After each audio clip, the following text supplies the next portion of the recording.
45-year-old Brian Nadeau has Hunter syndrome, a debilitating disorder caused by a lack of a gene that makes an enzyme needed to break down certain big sugar compounds.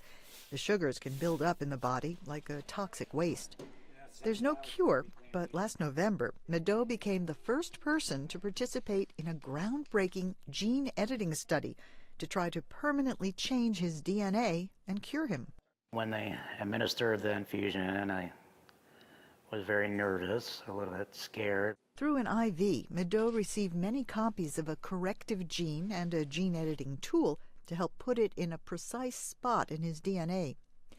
Gene editing is intended as a more precise way to do gene therapy, to knock out a bad gene or supply a good one that's missing. Doctors hope it will provide a way to address a host of diseases that can't be treated effectively in other ways. Study leader Dr. Joseph Munzer says the main goal of early treatment studies is to test safety, but researchers also look for hints that the therapy is working.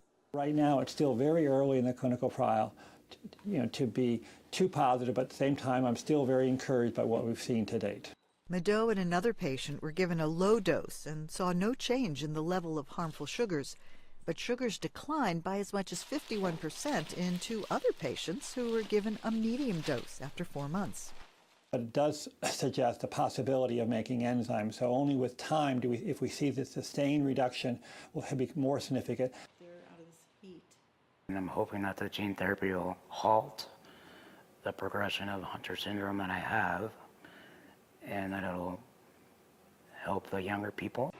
As the study continues with other parameters, researchers say they'll have a better sense of the success of the therapy in another 6 months. Faith Lapidus, VOA News.